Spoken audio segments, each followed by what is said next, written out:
Today I'm going to be making black bean brownies. For this, you're going to need a blender or food processor. I'm going to use my food processor. One 15.5 or 16 ounce can of black beans, and one package family size of brownie mix, whatever kind you like. This one is just plain chocolate fudge. Okay, so first we're going to, and you're also going to need a glass baking dish. Mine's 13 by 9. So first you're going to take your beans, you're going to open them up, don't drain them, take all that yucky liquid, I know it's so gross, and all the beans, and just dump them in. You get a spatula right here, scrape them all out. You want to get all of them, otherwise your batter will be too dry.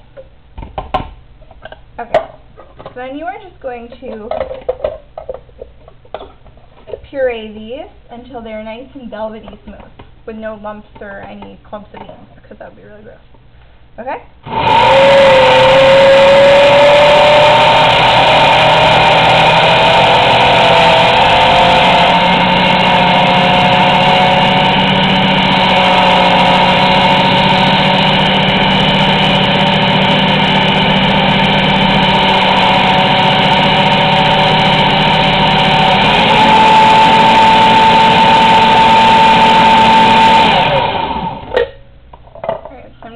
Scrape down the sides, make sure all the beans get in there, and I'm going to give this one more go, just to make sure it's good.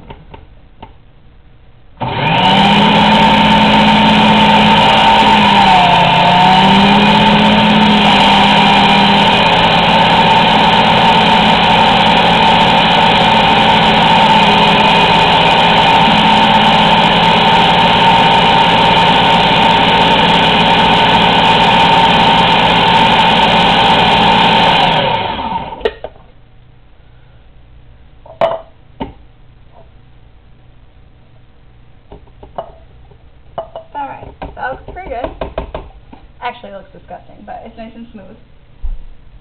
Okay. I'm going to take my mixing bowl. I'm going to add in the beans.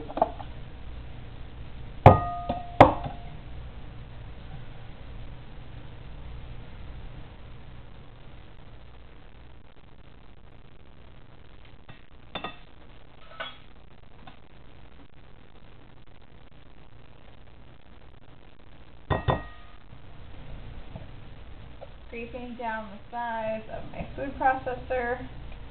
Make sure I get as much of the pureed beans as possible.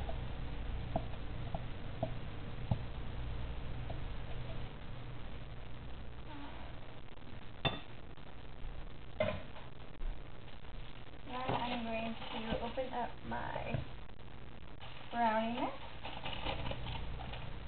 and I'm going to dump that in.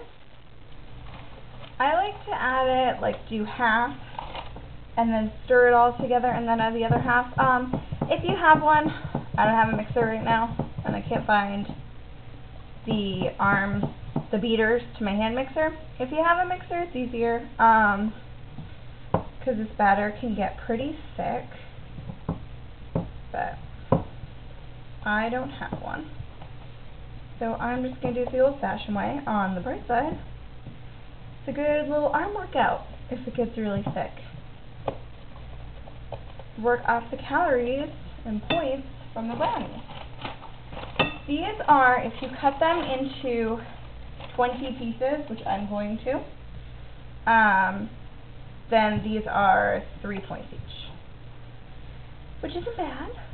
And they're really yummy and fudgy, and you can put some like Cool Whip free on top, like the fat-free one. I think that's only about 1 point. Or if you buy the Ready Whip light whipped cream, the only ingredients are like light cream and sugar.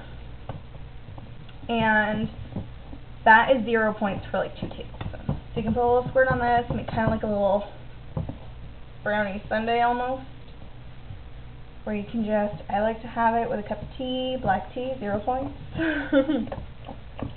Alright. Just trying to get any lumps out.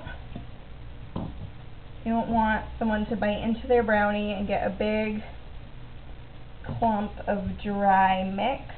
That's not going to be very tasty.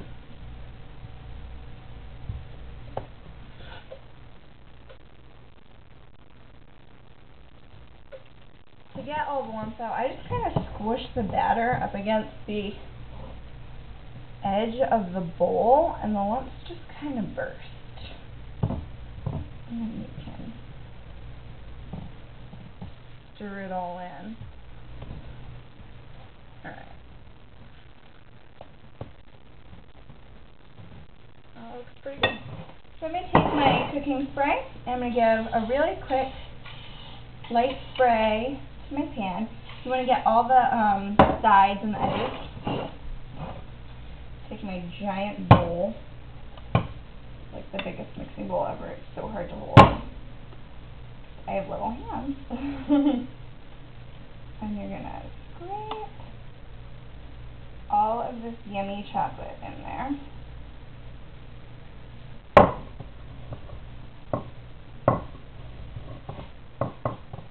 And these you can also do in like a cupcake pan,